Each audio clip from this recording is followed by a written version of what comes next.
Entramos no mês de fevereiro. Bom dia a todos vocês, graça e paz da parte do nosso Senhor Jesus. E não sei como foi o seu último mês, alguns de vocês tiveram oportunidade de descansar, de passear, alguns não tiveram muitas oportunidades, tiveram que voltar logo ao trabalho, mas eu estou muito feliz de que nós estamos vivendo um momento muito especial na igreja esse ano. Esse ano para nós é um ano de festa. É um ano em que vamos celebrar 125 anos de história. Me concentrei esse mês de janeiro e vou continuar ainda trabalhando nisso. Eu estou fazendo um projeto de pesquisa de mestrado e um dos itens lá é o ser batista, porque tem a ver com a igreja local, e eu comecei a pesquisar e achei um livro que conta um pouco da história do movimento batista em Campinas, e eu estava lendo, e lá conta a história da nossa igreja, das primeiras tentativas de se plantar uma igreja nessa cidade, do momento histórico em que vivia o Brasil com uma epidemia de febre amarela, vindo para Campinas, sanitaristas carioca, Saturnino Brito, Oswaldo Cruz, para fazer aqui, junto com ao poder público, algo para solucionar essa epidemia, e a igreja sofreu naquele tempo, ela se dissolveu, ela diz que só 4 membros da igreja estavam aqui em Campinas, muitos saíram da cidade, e esses 4 remanescentes se juntaram com uma igreja presbiteriana independente, e eles ficaram juntos, fazendo os cultos aos domingos, até que em 1907, eu estou falando de 1900, começo do século XX, 1907, um pastor americano chamado William Begbie, que já havia plantado a igreja em São Paulo, ele veio para Campinas e ele passou um ano aqui em Campinas, trazendo de novo a primeira igreja batista de Campinas, e desde então a igreja tem funcionado, tem vivido, tem sido bênção, e a gente olhando para essa história, que é muita história, eu só estou contando assim os primeiros 10 anos, a gente tem um desafio pela frente, de como hoje, se lá tínhamos as lutas no início do século XX, quais são agora os desafios que nós temos para esse século XXI, um mundo totalmente diferente, uma nova realidade, coisas mudaram muito. A gente estava aqui hoje pela manhã às 9 horas, fazendo um seminário prático sobre se tornar também uma igreja acolhedora, entendendo o nosso papel em sermos bons anfitriões, bons hospitaleiros. E eu falei muito assim, de que muitas coisas que nós fazíamos no século passado não funcionam no nosso século agora, e que nós precisamos aprender a entender essas dinâmicas, mas tem alguns princípios que não mudam, tem uma essência que nós temos que, mesmo ao compasso dos tempos, precisamos manter, precisamos continuar cuidando para que a gente não perca essas características essenciais. E então, desde meados de janeiro, nós começamos a falar o que significa ser essa igreja que reflete o amor de Jesus. E temos escolhido 3 palavras para nos ajudar a ilustrar essa essência do que significa ser igreja. Uma igreja que acolhe, uma igreja acolhedora, uma igreja que discipula, então uma igreja discipuladora, e uma igreja missionária, que é uma igreja que envia, capacita e dá oportunidade para que todos tenham o seu propósito, o seu chamado. Usamos os últimos 2 domingos para falar sobre igreja acolhedora. Se você perdeu essas falas, eu te convido a visitar o nosso canal no YouTube. Essas mensagens, elas ficam registradas, editadas, e você pode revisitá-las. Se você quer se envolver mais com esse projeto que nós queremos desenvolver na igreja, com o Ministério de Acolhimento, venha no próximo domingo às 9 da manhã. Hoje nós tínhamos um bom grupo aqui, mas ainda há lugar para mais gente, para que a gente entenda e se encaixe nesse movimento de entender essa visão de igreja acolhedora. Mas hoje eu quero falar mais sobre o centro dessa essência, esse centro da essência que fala sobre ser essa igreja discipuladora. E eu quero que você abra a sua Bíblia comigo num texto muito conhecido, talvez tirando João 3,16, seja o segundo texto que nós mais conhecemos e recitamos muitas vezes até de cor, que é Mateus capítulo 28, do verso 16 ao verso 20. Mateus capítulo 28, do verso 16 ao verso 20. Esse é o último registro, o último parágrafo do Evangelho segundo Mateus. E aqui nós temos as últimas palavras de Jesus registradas pelo Evangelho de Mateus. E eu vou ler na versão Nova Transformadora. Diz assim: Então os 11 discípulos partiram para a Galileia e foram ao monte que Jesus havia indicado. Quando viram, o adoraram. Alguns deles, porém, duvidaram.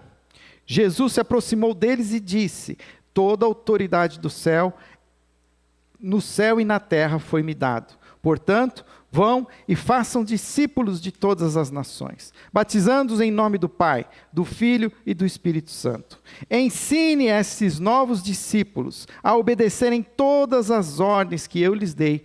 Lembrem-se disso, eu estou sempre com vocês até o fim dos tempos. Palavras de Jesus. Oremos. Senhor, abençoa esse tempo também, iluminando os nossos corações e as nossas mentes, para que possamos também entender o que significa sermos essa igreja discipuladora, que possamos entender os teus propósitos para nós como igreja neste domingo, em nome de Jesus. Amém.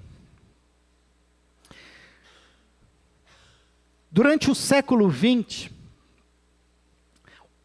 estabeleceu sobre a igreja pelo menos 2 paradigmas para a igreja, como missão da igreja.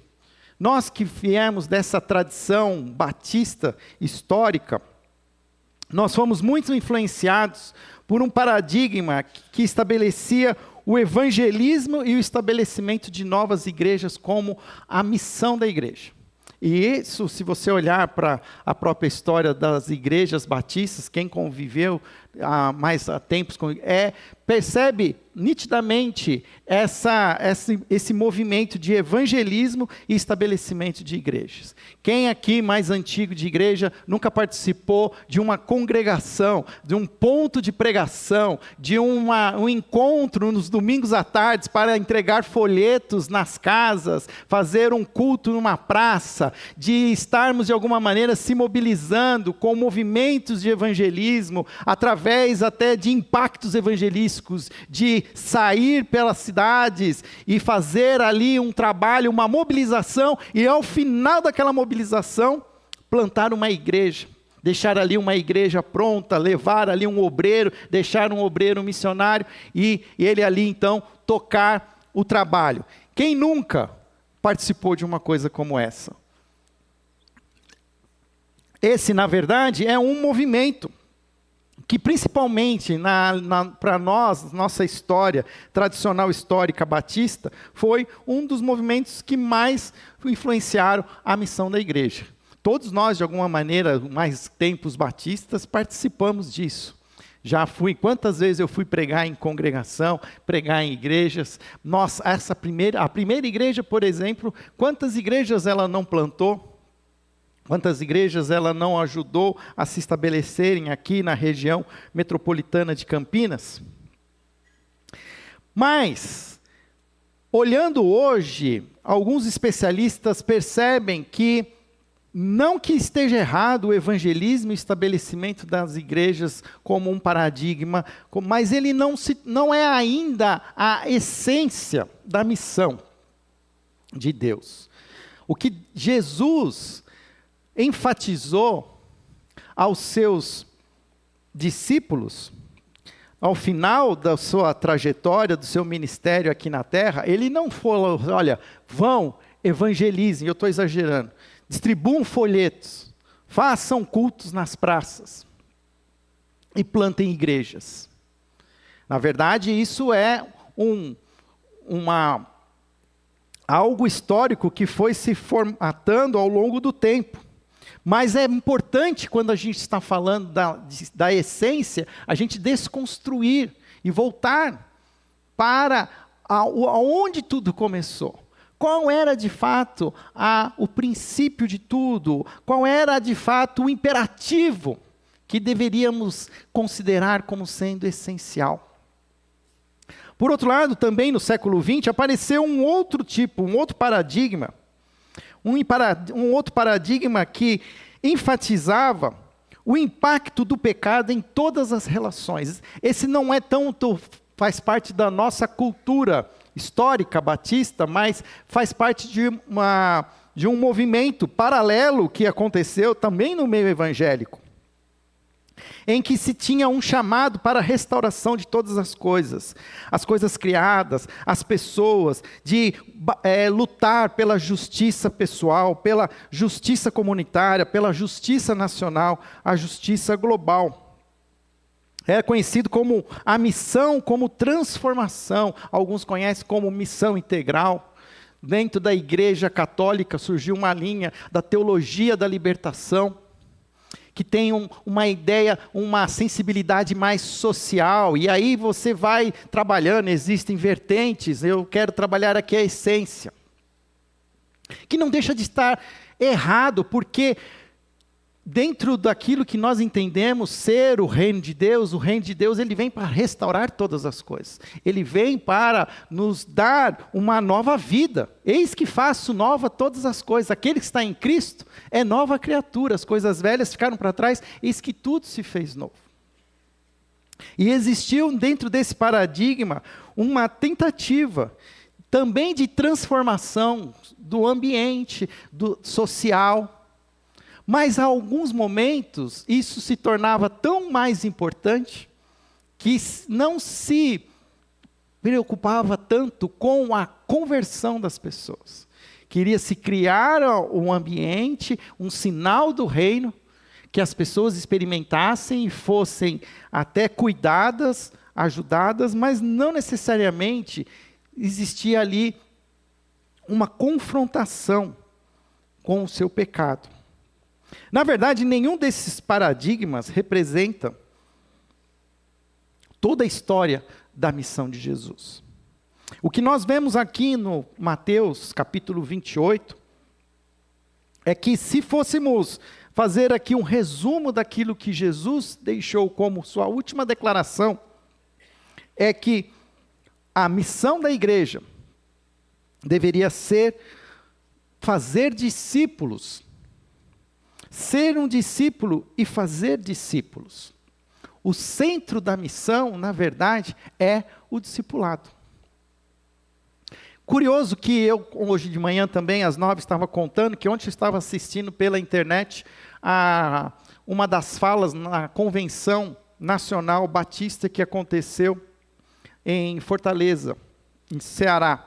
Durante a última semana, houve ali uma conferência, até apareceu na Rede Globo várias vezes, com alusão à carreta missionária. Eles fizeram uma reportagem mostrando a reunião dos batistas em Fortaleza. E ontem, assistindo a uma plenária, um pastor batista, bem batista, da convenção, e inclusive ele hoje é o presidente, não sei se é esse o cargo exatamente, mas da Junta de Missões Nacionais. E ele falou claramente desse desvio nosso como igreja, como batistas, que institucionalizamos algumas coisas e perdemos a essência. Não tem nada a ver com a nossa foco hoje, mas ele até deu um exemplo, e eu achei muito pertinente, que ele falou, por exemplo, qual igreja batista que não tem uma EBD? Mas a EBD, que todo mundo fala, que é tão importante, nós não participamos mais. E se for olhar, como é que a EBD ela surgiu? Ela surgiu como um movimento na Inglaterra para acolher as crianças, que muitas vezes elas eram assediadas pelo mercado de trabalho. E aí era uma maneira de, aos domingos, acolher essas crianças e ensiná-las, alfabetizá-las. E ao alfabetizá-las, se dava a oportunidade delas conhecerem a palavra de Deus, ensinava elas a ler a Bíblia. Essa é a origem da IBD. E a gente foi usando essa essência, mas hoje a gente institucionalizou um negócio que tem que ter um negócio no domingo de manhã. Ao mesmo tempo, a gente também começa a criar outros comportamentos, institucionaliza. Quando, na verdade, nós precisamos desconstruir e achar a essência. E olhando novamente para a essência, aquilo que é o mais importante, aquilo que é o primordial, aquilo que não pode deixar de acontecer, é o centro da nossa missão, o discipulado.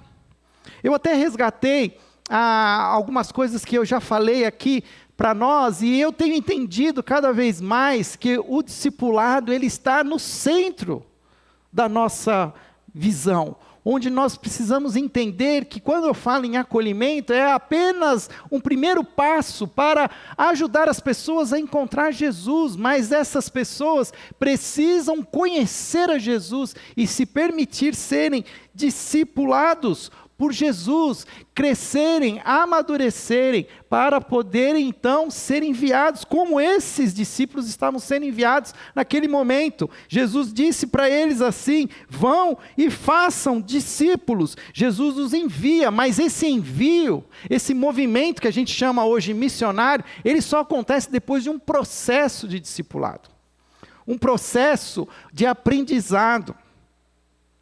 E quero dizer para vocês que nós, como igreja, nós reconhecemos o discipulado como o centro da nossa missão. A nossa visão hoje de igreja, quando a gente olha com um exercício de olhar para o futuro e olhar a nossa igreja, o que eu quero enxergar no futuro é uma igreja formada de discípulos de Jesus de todas as gerações. Sejam crianças, sejam jovens, adultos e velhos, mas que nós sejamos conhecidos, porque nós somos discípulos. E aqui que está, que ao longo da história, a palavra discipulado, a palavra discípulo, é carregada como muita bagagem. Tem muita bagagem, então quem tem muito tempo de história, de igreja, muitas vezes tem já alguns conceitos, algumas pré-definições. Alguns acham que discipulado é um curso, que você precisa se inscrever num curso, você paga uma taxa, compra um material, é um livro de perguntas e respostas que você faz, porque isso foi muitas vezes usado como parte desse processo de discipulado. Alguns acham que é um programa com começo, meio e fim, que você faz, termina e pronto, acabou. Outros até viveram em uma experiência em algumas igrejas em que o discipulado era, na verdade, um relacionamento de controle, em que você era discipulado por alguém e você discipulava outros, mas você tinha que prestar conta, não podia fazer nada, você não podia nem escolher com quem você ia casar, sem falar com quem você era o seu discipulador. Existe toda uma estrutura de rigidez, de controle, de abuso, a ponto de que muitas vezes a gente fala em discipulado, tem pessoas que se arrepiam hoje, porque pensam nessas experiências que já tiveram em algumas igrejas. Se eu for olhar para a palavra discípulo ela tem a sua origem no vocabulário grego, e a palavra em grego que descreve discípulo é mathetes, que significa aprendiz. Discípulo é um aprendiz, alguém que aprende. Essa é a essência do discipulado. E um discípulo é alguém que aprende, dentro do nosso contexto, é alguém que aprende com Jesus. O que nós precisamos entender, desconstruindo toda a nossa já experiência, que nós precisamos entender que um discípulo é alguém que aprende com Jesus. Eu quero que a gente caminhe um pouco mais sobre isso e entenda esse discipulado como esse processo de aprendizado, essa caminhada, essa jornada que nós fazemos. Eu gosto até de uma definição muito simples de um pastor já falecido, chamado Eugene Peterson, que ele diz que o discipulado é uma longa obediência na mesma direção. Então aqui ele já desconstrói aquela mística de que discipulado é um processo de começo, meio e fim. O discipulado não termina, ele continua até o fim da sua vida. Porque qual é o objetivo? É você caminhar com Jesus, aprender com Jesus, para se parecer mais com Jesus. E eu tenho certeza que nenhum de nós aqui hoje já se parece com Jesus. A gente tem muitas particularidades que a gente se esforça para se parecer com Jesus, mas a gente ainda está muito distante. Então, até o final da nossa vida, a gente ainda tem um grande desafio de se moldar, de se confrontar e de permitir aprender com Jesus. Então, a primeira coisa que a gente precisa entender, quando a gente está falando de ser uma igreja discipuladora, e aí vem a palavra discipulado, é que discipulado é um relacionamento vivo e crescente com Jesus. Por que aquele paradigma que muitas vezes a igreja batista ela usa, não que ela está errada, mas é incompleto, porque ela foca no evangelismo, em fazer as pessoas conhecerem a Jesus, as pessoas renderem-se ao senhorio de Jesus, e aí colocá-las dentro de uma comunidade, uma igreja, mas não tem uma certo ali uma concentração em desenvolver naquelas pessoas um relacionamento crescente com Jesus. E qual que é a parte ruim da história? É que muitas vezes são pessoas crentes em Cristo Jesus, como nós éramos muitas vezes conhecidos no passado. Eu me lembro quando na minha infância eu ia na escola, o que falava? Então os meus amigos eram católicos, eu era o quê? Eu era crente. E o crente, o que ele faz? Eu nem sabia o que era isso, ser crente. Hoje eu entendo. Mas na verdade é a ideia de que nós cremos que Jesus é o único e suficiente Salvador, Ele é o único mediador entre Deus e os homens, que Jesus é Cristo, Filho de Deus, Salvador, que se entregou naquela cruz e derramou seu sangue por mim, para que eu não perecesse, mas ganhasse a vida eterna. Daqui a pouco nós vamos celebrar a ceia, porque nós vamos, de alguma maneira, trazer à memória esse credo, essa crença. Mas esse é só o primeiro passo. Porque existe um convite de Jesus que Ele fazia para todos aqueles com quem tinha oportunidade. Ele falava, ele tinha um convite singular. O convite de Jesus era: siga-me, siga-me. O tempo todo Jesus ele encontra com homens e mulheres, e ao se relacionarem com Jesus, eles eram desafiados a seguir Jesus. E hoje eu tenho uma convicção que muitos de nós somos crentes, mas nós não somos discípulos. Porque nós cremos que Jesus é Cristo, Filho de Deus. Mas nós ainda não aceitamos esse convite de seguir a Jesus. De deixar pai e mãe, de deixar que os mortos sepultem os seus mortos, de se entregar totalmente, caminhar com Jesus, abrir mão da nossa zona de conforto e se colocar nessa jornada, que é uma jornada muitas vezes desconhecida, mas é uma jornada de fé. Por isso é chamada fé. Porque fé é a certeza das coisas que não se veem e a convicção das coisas que se esperam. E é caminhar com Jesus um dia de cada vez. Não é apenas um encontro no domingo.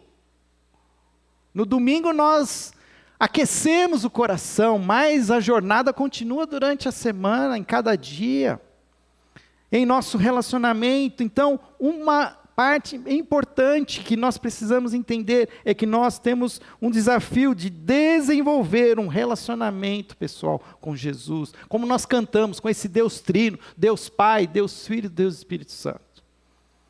É um dever meu me conhecer mais, buscar mais. A palavra de Deus diz: buscar-me-eis e achareis quando me buscardes de todo o coração. E eu falo também que quem procura, acha. Quem procura o diabo, vai encontrar o diabo. Quem procura fake news, vai achar fake news. Quem for procurar teoria da conspiração, vai encontrar teoria da conspiração. E quem procurar por Jesus, vai encontrar Jesus. O fato é que a gente está distraído hoje. O fato é que a gente prefere todas essas portas e não quer ouvir Jesus. Em Apocalipse, ele prega para a igreja: eis que estou à porta e bato. Se abrir a porta, entrarei e cearei com você, terei um relacionamento com você. Ele não fala isso para quem não é crente, ele fala isso para a igreja. A igreja que fechou a porta para Jesus. E a gente precisa novamente abrir o nosso coração para Jesus, todos os dias. Todos os dias é um desafio. Porque todos os dias existe uma conspiração contra o nosso relacionamento com Deus.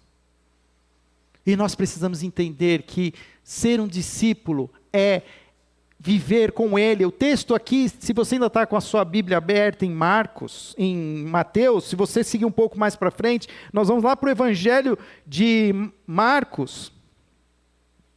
E eu acho tão bonito esse texto, que Jesus, ele escolhe entre os seus discípulos 12, ele denomina os apóstolos. Não vou entrar no mérito aqui do apostolado, mas eu gosto da maneira como Jesus, ele escolhe aqueles homens. Diz lá no capítulo 3 de Marcos, verso 13, depois Jesus subiu ao monte e chamou aqueles que ele desejava que o acompanhasse, e eles foram, escolheu 12 e os chamou seus apóstolos, para que o seguissem, e fossem enviados para anunciar a sua mensagem, e deu-os autoridade para expulsar demônios. Olha, se a sua vida hoje é uma vida de fraqueza, é porque você não está entendendo com quem você anda, quem te convidou para andar com você. Porque Jesus, ele tem poder, e ele delega esse poder a nós, através do seu Espírito Santo. E o fato é que a gente busca esse poder, busca força, coragem, inspiração, ânimo, em muitas coisas, e nós não estamos com o nosso coração em Jesus. Uma outra característica do discipulado é que o discipulado ele gera a expressão do seu senhorio em cada aspecto da minha vida. Ou seja, que quando eu caminho com Jesus de uma maneira autêntica, eu mudo, alguma coisa acontece. Por mais que às vezes eu tenha algumas lutas, eu tenha alguns defeitos, algumas falhas de caráter, coisas que acontecem assim, né, que quando eu vejo eu já fiz. Mas agora eu começo a me incomodar, eu não consigo mais viver daquele jeito. A mentira me incomoda, a falsidade me incomoda, a minha desonestidade, a minha negligência, a minha preguiça, a minha falta de domínio próprio. Quem caminha com Jesus vai se transformando, vai gerando essa expressão do senhorio, porque se submete. Porque quando a gente batiza as pessoas, nós dizemos se a pessoa ela confessa que Jesus é o seu Senhor e Salvador. Porque todo mundo quer Jesus Salvador, mas poucos entendem o que significa Jesus Senhor. Que Jesus se torna o dono do meu coração, ele se torna o meu chefe, ele se torna o CEO, é para ele que eu presto conta, é ele que vai me moldar, eu sou um aprendiz, eu vou viver uma vida agora, seguindo a Jesus e permitindo que a luz de Jesus ilumine todas as áreas da minha vida. Eu não posso ter segredos com Jesus, armários secretos. E eu preciso aprender, e alguns vão ter mais dificuldade, alguns vão levar mais tempo, outros até por um despertamento espiritual, tem uma transformação muito mais autêntica e rápida, mas a gente precisa entender que ter paciência, que alguns irmãozinhos são mais lerdinhos, mas tem que mudar, tem que ir mudando, não pode, esse negócio de síndrome de Gabriela, eu nasci assim, eu vou viver assim, eu vou morrer assim, com Jesus isso não funciona. E não adianta ficar trocando de nome, não, né? Agora não é mais crente, agora eu sou um cristão, eu sou evangélico, eu sou batista. Isso daí não resolve nada. Porque aqueles que serão aceitos pelo Pai são os verdadeiros discípulos e discípulas de Jesus. Aqueles que reconheceram não só a salvação em Jesus, mas o senhorio de Jesus. Eu já falei isso, eu vou falar de novo. Nós vamos se assustar, vamos se admirar. Quando chegar na eternidade, nós vamos encontrar pessoas que a gente nem imaginava. Porque não é nome, não é denominação, não é bandeira que nos coloca no reino de Deus. Mas é um reconhecimento da nossa impotência, na nossa entrega pessoal e nesse caminhar, nessa jornada com Jesus. Por último, o discipulado, ele inclui um ato de fazer outros discípulos, porque se você volta lá para o texto, Mateus deixa claro que nós precisamos ir e fazer discípulos. Ou seja, não é para mim me tornar um crente maduro, um cristão, um discípulo mais parecido com Jesus e guardar isso para mim mesmo. Eu preciso repartir, eu preciso ajudar outros. Por isso, a ideia de que o discipulado não é algo individual, ele é algo que eu posso dizer assim, comunal, comunitário. Envolve caminhar com outros. Sim, envolve-se se irritar com os outros. Sim, envolve-se muitas vezes suportar uns aos outros. Porque todos estamos numa mesma jornada. Alguns estão mais à frente, outros estão mais atrás. Mas todos nós estamos seguindo na mesma direção. E eu que me sinto mais forte, mais maduro, eu preciso ajudar aqueles que estão começando a jornada. Mas nós, os crentes antigos, que já temos anos de vida, a gente bate o olho, a gente já vê. Fala, vai dar um trabalho danado. Ixi, vou ter que gastar dinheiro com esse cara ainda, pagando café. E ensinar essa pessoa a se vestir. A parar de falar tal coisa. Porque a gente começa a pensar no custo do discipulado. E sabe qual foi o custo do discipulado para Jesus? A morte dele. A morte dele. Nenhum discípulo de Jesus pode se contentar com menos do que fazer aquilo que Jesus fez por nós, que é dar a sua vida. Para que outro a ganhe. E esse discipulado, eu estou falando aqui da comunidade, mas ele se encontra na nossa casa, na nossa família. É o discipulado do meu cônjuge. Se eu me sinto mais maduro, em condições, eu vou ajudar o meu cônjuge na jornada dele. Vou ajudar meus filhos. Quem aqui tem filhos, se torna a prioridade que os filhos também sejam discipulados. Antigamente a gente se esforçava para que os nossos filhos torcessem pelo mesmo time de futebol da gente. Mas isso nem acontece mais hoje. Porque os times brasileiros são tão ruins que agora você pergunta para as crianças, eles torcem para o Paris Saint-Germain, para o Barcelona. E a gente não se esforça para influenciar os nossos filhos, as nossas filhas, para seguir Jesus. Para que eles tenham esse envolvimento, esse discipulado, de novo. Talvez para essa nova geração, para esse tempo que a gente vive tão diferente, os nossos filhos se tornarão discípulos de maneiras diferentes, não da maneira como a gente era há 20 anos, no século passado. Mas o importa é que a gente não pode deixar de cumprir esse papel, de ser um discípulo e de fazer discípulos. Essa é a nossa essência, essa é a nossa condição. Durante os nossos eventos, as nossas propostas, elas desenvolvem o discipulado.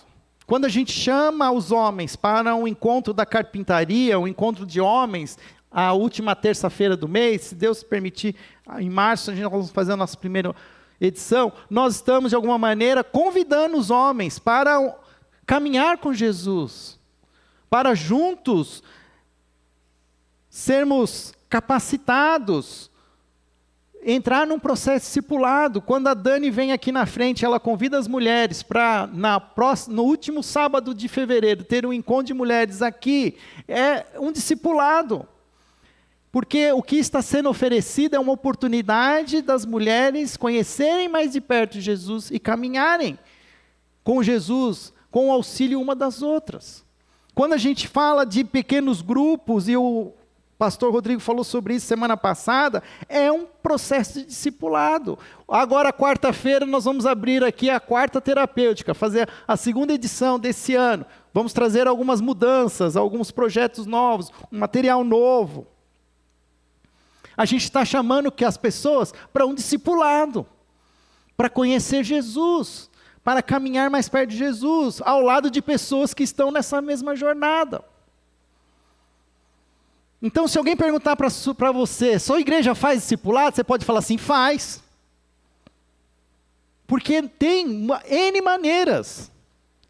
Vamos ter também, em muitos momentos, alguns pequenos encontros de homens com outros homens, repartindo a sua vida, o seu coração, estudando material que seja, e fazendo discipulado, mas a gente não pode dizer que é só isso, é discipulado.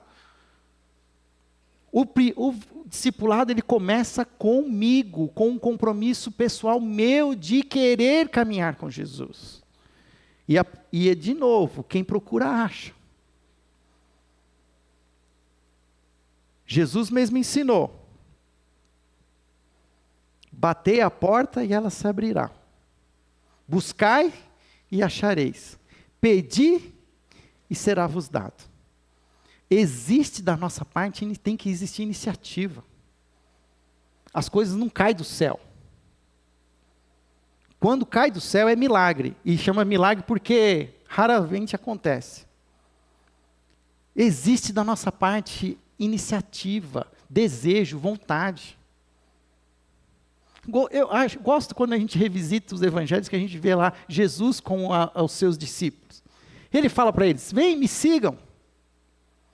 Aí ele sai andando. E aí ele, quem vier, veio. Ele não chega assim e fala assim, olha aqui, eu sou o filho de Deus, eu tenho poder. Ele dá um choquinho na pessoa, está sentindo aí? Então, estou te mandando, levanta e vem comigo. É uma ordem. Quem era Jesus? Era um nazareno, tinha uma fisionomia até assim, simples, simplória. Não vestia roupas de marca, não era alguém de destaque na sociedade, mas o relacionamento com ele, ou ouvi-lo e o conversar com ele, encantava as pessoas. E 10, 15, 20 minutos que você ficava ao lado dele, era suficiente para que ele dizia assim, me siga. E as pessoas deixavam as suas coisas e seguiam a Jesus. Será que a gente está fazendo alguma coisa errada? Será que a gente não pode fazer algo mais assertivo? E o meu desafio, nós vamos celebrar a ceia, e eu creio que esse é uma oportunidade que a gente tem. Se nós nos sentimos à vontade para tomar do cálice, tomar do vinho e comer do pão, eu preciso me sentir à vontade com esse discipulado. Eu preciso entender o que isso exige de mim, comprometimento total, porque eu estou agradecendo a Deus pelo comprometimento total de Jesus. E eu preciso entender isso. Nós vamos continuar falando mais sobre a essência da igreja. E nós vamos ter muitas oportunidades esse ano ainda de falarmos mais sobre o discipulado, sobre o engajamento, sobre o envolvimento que você pode ter com as coisas da igreja. Mas hoje, o que eu quero deixar de mais importante é que você não saia daqui hoje sem reconhecer que Jesus é o Filho de Deus Salvador. E que tudo o que nós vamos fazer é nos esforçar para sermos mais parecidos com Jesus. e repartir aquilo que a gente está aprendendo com Jesus, com as pessoas que estão ao nosso redor.